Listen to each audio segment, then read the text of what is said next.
Madame, Messieurs, ravi de vous retrouver pour le décryptage de l'actualité parlementaire. Au menu, l'examen et l'adoption au cours d'une plénière d'une proposition de loi d'exhortation portant accord de l'ALT pour l'organisation d'assises nationales. Par cette proposition de loi, l'ALT affiche fermement sa volonté de donner la place à une large concertation sur la vie de la nation. Au cours de la même plénière, 2 projets de loi organiques sont passés à la loupe des parlementaires pour leur examen et adoption. Des projets de loi qui vont sans nul doute impulser une nouvelle dynamique à la justice tout en répondant aux aspirations populaires exprimées lors des États généraux sur la justice de mars 2015. L'Interview Express reçoit pour vous la présidente de la Commission du genre, de la santé, de l'action sociale et humanitaire, Marie-Angèle Tiendré-Biogo Kalanzaga. Elle dresse le bilan de la mission d'information que sa commission a menée récemment sur la gestion des cantines scolaires au Burkina Faso. Ainsi se présente le sommaire de cette tribune du Parlement. Bienvenue à tous et merci de nous suivre.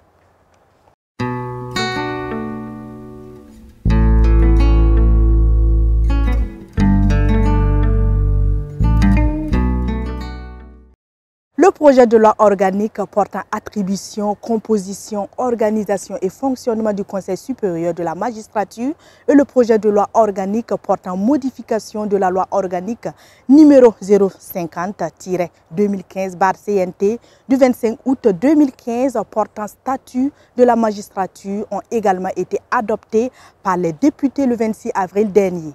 Retour sur cette plénière dans cet élément.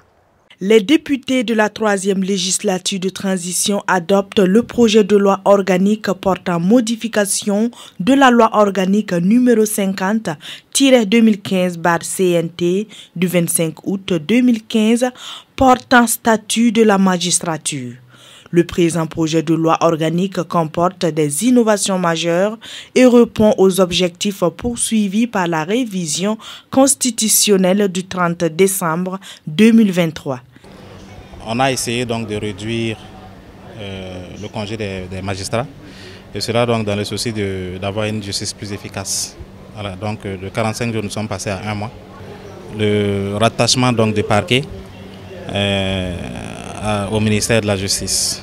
Le second projet de loi adopté en cette séance plénière porte sur l'attribution, la composition, l'organisation et le fonctionnement du Conseil supérieur de la magistrature, le CSM.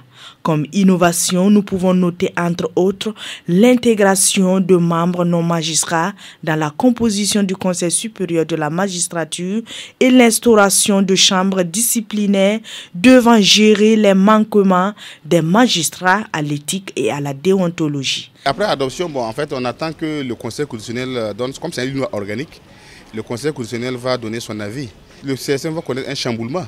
Voilà, il faut une nouvelle composition du Conseil supérieur de la magistrature qui va prendre en compte les nouvelles entités. L'adoption de ces 2 projets de loi organiques ont pour objectif de doter notre pays d'une justice crédible et accessible, répondant davantage aux aspirations du peuple burkinabé.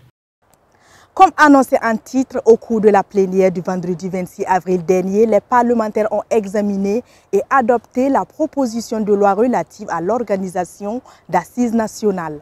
Un texte de loi portant accord de l'Assemblée législative de transition pour la convocation des forces vives de la nation pour des assises nationales à l'effet de se prononcer sur la suite à donner à la transition. Dans cet élément qui va suivre, le chef du Parlement burkinabé, Dr Ousmane Bougouma, apporte plus de précisions sur cette question. Par lettre datée du 18 avril 2024, le président de la transition, autorité habilitée à convoquer les assises, a marqué son accord pour l'inscription de la proposition de loi à l'ordre du jour de notre session permanente. C'est donc avec l'accord du chef de l'État, président du Conseil des ministres et seule autorité habilitée à convoquer les assises que la présente proposition de loi a été inscrite, discutée et vient d'être adoptée par l'ALT. Cette loi ne modifie pas la charte. Elle ne décide pas non plus du contenu des assises. Elle laisse le soin au peuple souverain qui sera réunie dans le cadre des assises nationales, de décider de la suite de la transition. Ces assises doivent être organisées un mois au moins avant la fin de la transition fixée par la charte. En somme, l'ALT par cet acte a joué sa partition. Afin que nous ne soyons pas dans un vide juridique qui expose notre nation déjà en souffrance et qui mettra en difficulté les institutions.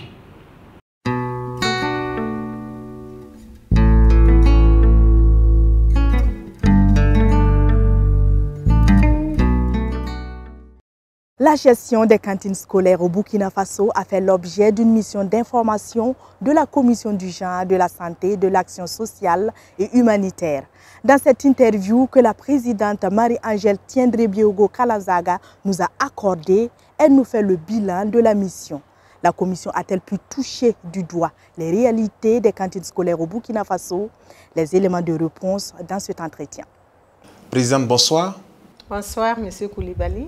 En avril dernier, vous avez initié au sein de votre commission, la commission Genre, Santé, Action sociale et humanitaire, une mission d'information sur la gestion des cantines scolaires. Dites-nous, qu'est-ce qui a motivé le choix de cette thématique? Nous avons été interpellés pour ce qui concerne la gestion des cantines scolaires.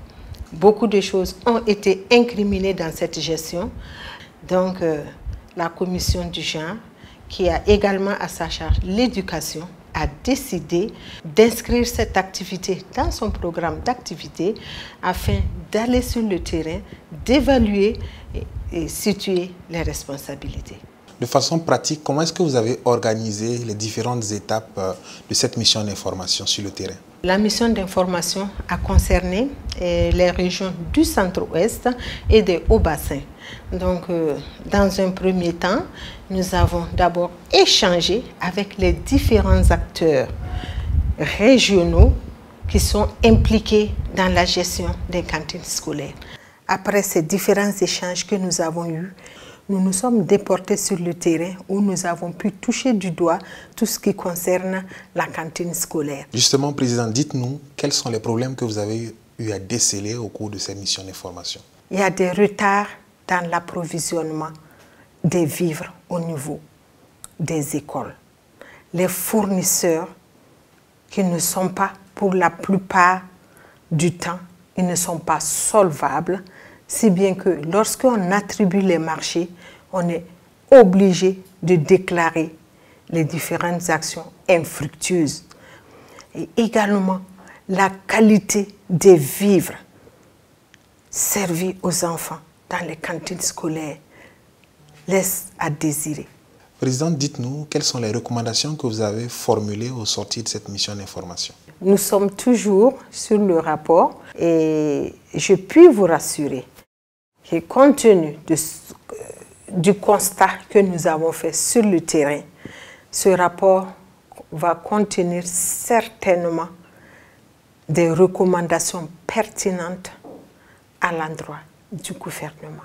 C'est un début de solutionnement. Le Conseil des ministres du 24 avril dernier a décidé de reprendre la gestion des cantines scolaires. Quel commentaire avez-vous par rapport à cela?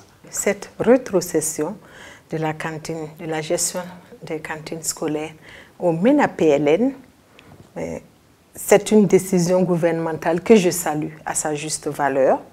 Le gouvernement a pris ses responsabilités.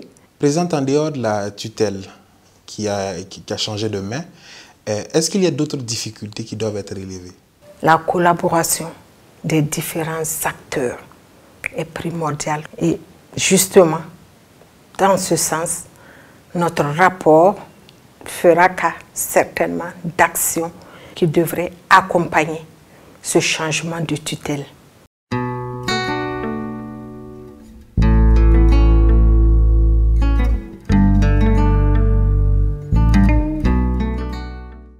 La majeure partie du travail parlementaire se passe dans les commissions.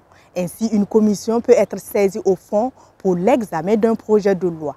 Le vocable parlementaire de ce jour donne à comprendre ce que fait exactement une commission saisie au fond, les étapes pour l'examen d'un projet de loi et la suite réservée aux résultats des travaux issus de cette commission. Suivons à ce propos les précisions de la chef de service du développement des ressources humaines, Aïcha Ouedraogo Zampalegri. Pour parler de commission générale saisie au fond, il faut d'abord rappeler 3 principes. D'abord, il y a le fait que l'article 35 de la résolution numéro 003-2022 par ALT portant règlement de l'Assemblée législative de transition consacre pour cette législature 5 commissions générales. Il y a également le fait que l'article 100.1 du même règlement dispose, entre autres, qu'aucun texte ne peut être examiné en plénière s'il n'a fait l'objet d'un rapport d'une commission compétente. Il y a également la conférence des présidents qui donne quitus à une commission donnée d'être saisie au fond. Et par exemple, la KJDH, entre-temps, a été affectataire au fond du projet de loi portant promotion immobilière au Burkina Faso. Donc, quand elle est saisie ainsi, il y a toute une procédure à entreprendre. On peut scinder cela en 4 étapes. 4 étapes pour parler de la phase préparatoire, la phase d'exécution, de la rédaction du rapport de la commission saisie au fond et également le dépôt du rapport auprès des différents députés pour la préparation de la séance plénière. La commission saisie au fond a 72 heures pour déposer le rapport auprès de la direction des services législatifs et du contrôle parlementaire pour, en tout cas, la mise à disposition auprès des députés. Mais s'il s'agit d'un projet de loi organique, par exemple, ce délai sera de 96 heures, soit 4 jours. On termine ce magazine avec les nouvelles de la Semaine nationale de la culture SNC qui s'est tenue du 27 avril au 4 mai 2024 dans la belle cité de Sia. L'institution parlementaire a magnifié la 21e édition de la Biennale de la culture burkinabé à travers des prix spéciaux dans la catégorie art du spectacle. Il s'agit du prix de la vedette de la chanson traditionnelle et du prix de la vedette du slam. Nous reviendrons dans nos prochaines éditions avec plus de détails.